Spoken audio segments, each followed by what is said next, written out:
Kai'Sa and Tahm Kench.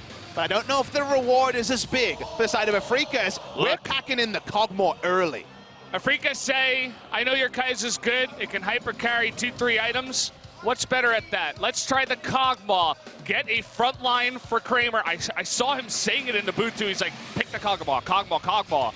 Kramer calling for it. He wants to go on the Kog. And Valdez, if you ask me, okay, think of those previous games, Kai'Sa's banned. What works with the Sion? What works with the comps that Kingzone were playing? I would have said Kog'Maw. So Kog'Maw was going to be the fallback. He's safer in some ways, but having mobility and also the ability to go invisible in fights is also very powerful. And it feels like Kai'Sa might be doing Kog'Maw's job better. There's also some irony at being chosen against Kingzone and against Prey. As we mentioned, the Taliyah on blue side would go down. They're saying if you want something like the Yasuo, you need it now. Kingzone challenging Afreeca, specifically Kuro, to step up to the plate. What's it going to be? Yasuo? How's it Yasuo? How are your champions? How you feeling, Kuro? Want to roll the dice? Want to play with me, says BDD. What's going to be the answer? Looks like for now we might not get the answer. Zach being hovered down to the last second. He will not step up to the plate. He says, I'm going to go back to safety. I'm going to play Azir again. And we had pick back ban chicken happen right there, Valdez, because the question from Kingzone was, if you want the Yasuo, you need it now, and you're not going to be able to play with your red side and your last picks as well. Or if you're going to go for the Azir and lock in your mid laner now, there's going to be a significant cost there. Some global fans in the audience. Feels like Kingzone won the chicken. They don't have to deal with a terrorizing matchup. It's a much more competitive one between Taliyah and also the Azir. The Cho'Gath ban comes in. Imagine Khan receiving a Cho'Gath ban in 2018, but it's been a weird and wonderful series, and that's the way it goes for Kingzone. Cho'Gath doing a nice job tanking up in that last fight. Also got the Devour on Takuro to help with the damage, so can't really blame him for that. And let's see what else gets banned out here. Gonna take away the Alistar to take some more engage away, put more thought into it, as Morgana seems like the foregone conclusion already is going to be locked in. What will it be in the top lane for Khan? The only question left remaining for Kingzone. Something safe is what we expect. The Jace is available in this game, and he hovers it. The famous picky, undefeated on the year. He's going on Jace. This could be the last game, and Khan wants to go out with a bang, saying, what you got, Keen? You got a solo kill on me? Let me show you my Jace. Khan says, I can't have Cho'Gath into a tank. I'm going hyper carry. I'm going for myself. He's playing for himself, but now Keen jumps onto the Camille to try to answer the 1v1, but it's Khan's Jace, and the crowd explodes. What a series of events here in the pick and ban. Hey, get off your phones. Look at the screen. We got a crazy pick and ban. Jace versus Camille up in the top side. And you know what Kingzone is saying? We've had enough of team fighting. Now it's all about the side lanes. Taliyah hits one side lane. Jace with some items hits a side lane. And then Kai'Sa can do our best Vayne impression from a couple of years ago and look for an all-in in the 1v1 as well. She will situationally be in the mid lane wave clearing, but if you're caught in transition, suddenly Taliyah, Jace, and Kai'Sa are coming, and you're dead. Not sure who he was trying to imitate there. Maybe Mowgli, I would have to say, saying he's pretty smooth with the glasses. But either way, we have the field set now. The battleground is set for game number 4. Kingzone on match point.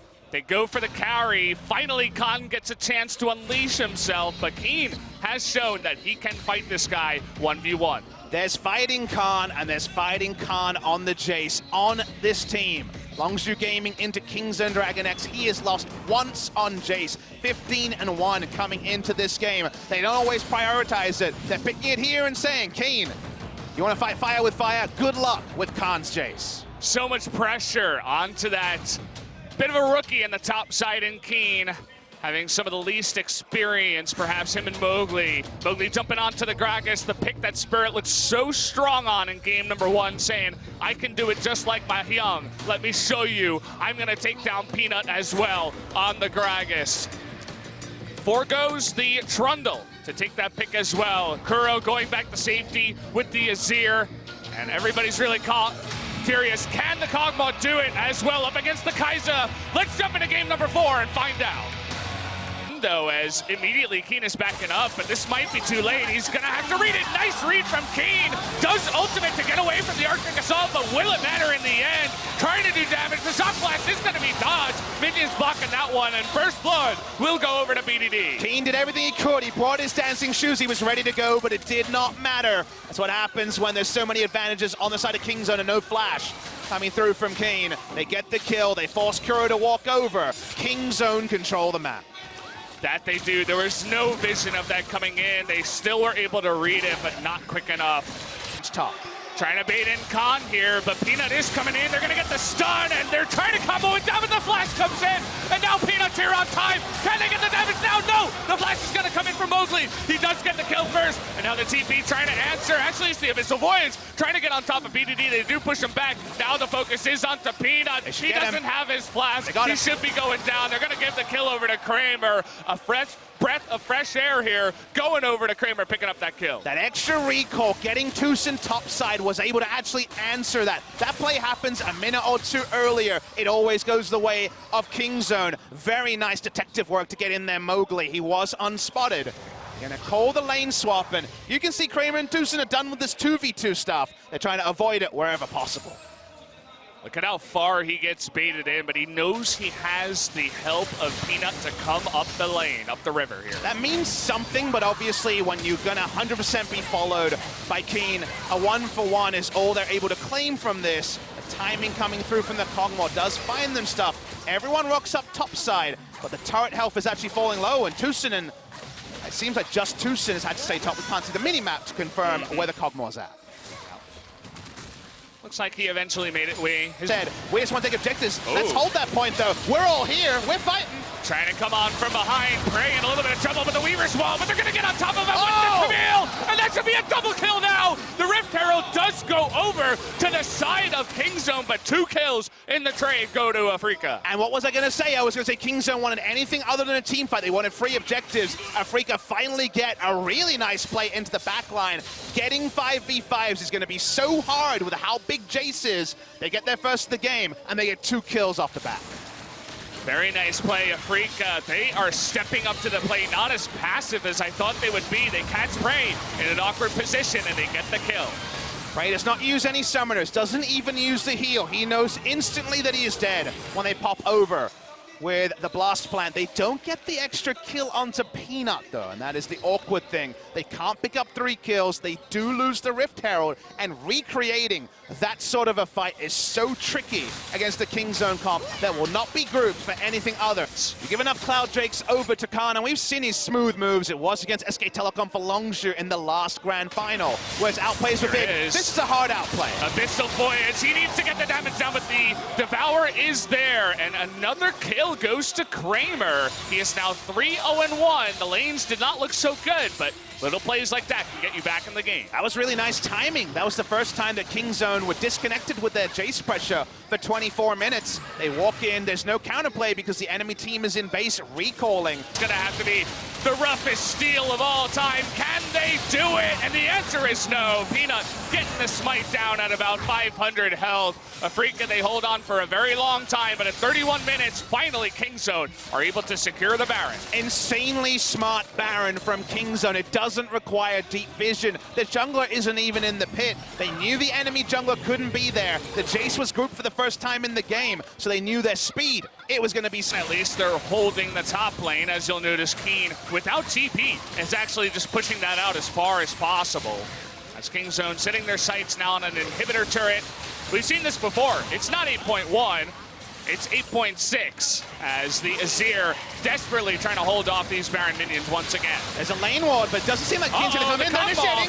There you go. The Devourer does come in, but now Mowgli in an awkward spot, but Peanut eating some damage. Mowgli nearly going down to the damage from Prey, but they do make him disengage, and that will be the first inhibitor. Once again in the front, Prey showing off that Kaiser saying, get the hell. Oh, there he is! They sniped the Kog'Maw! That is huge! That could be game-ending here. What will Kingzone do? They take out a second inhibitor. Let's see. They're going to push into these Nexus turrets now. They're going to go for the jugular. Oh boy, Kuro eating too much damage too. This could be the end of it. Peanut able to take out the top catch. Team now jumping second. He gets one kill onto the Morgana. Doesn't matter. It's only the Morgana. The GA gonna come on in here, and down he just go. Kuro can't do it. They're gonna take him out, and down goes Mowgli, the ace in the end of it all. And it looks like Kingzone Dragon X, as the Nexus goes down, will be your LCK 2018 Spring Split champions.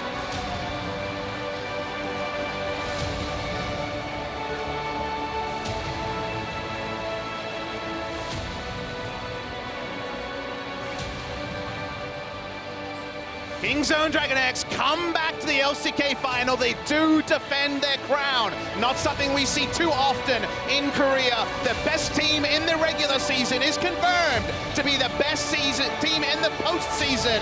And now Kingzone Dragon X go over to MSI. Still heavy favorites.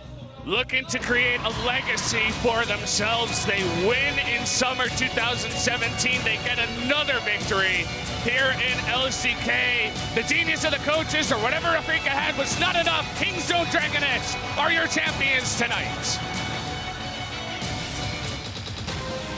Really interesting final, Valdez. So many different things to talk about. People will point to the Kai'Sa. Kingzone will say that Afrika would point to their process and their answers and say that they thought they could handle it. The end result is no. The Kai'Sa was so strong all 4 games. Kaz may not have played a part, but he was a Royal Roader last season. His squad is too strong. And now Kingzone Dragon X go in all the way over to Europe. And who can stop this team? I have a feeling that just a single Kai'Sa ban will not be enough. Would have to agree with you. We were calling for it the entire time. Afrika refused, and Prey says, thank you very much. I'll scoop up the series MVP. Seems pretty obvious at this point. This guy was carrying so damn hard on the Kai'Sa, and they still would not take it away from him. In 4 games in a row, he is able to do so much, and they will lift the trophy once again. Thinking about 2 times in a row, this team looks so strong, and going into summer, obvious favorites to potentially take a 3rd one in a row. And it was how fast it came together. They plugged in Peanut, might as well have been 2016 again, as it all hit gold. They have never lost a series this year when Khan has completed it. No Rascal today. It's all about Khan. It's all about Kingzone Dragon X. There are the big smiles. There is the big favorites. The crowd heavily on the side of Kingzone. Got to see so many heroics from Prey. Not on the Ashe, not on the utility. His hard carry, his cleanup was the really big takeaway in this series. And that means this long season ends with the big favorites for most people lifting the trophy. All smiles here on the side of Kingzone. They taste victory again. Prey said it. He said, well, it's been a long time. I want to get another championship, and he will lift the trophy once again. So many Prey fans here in the audience.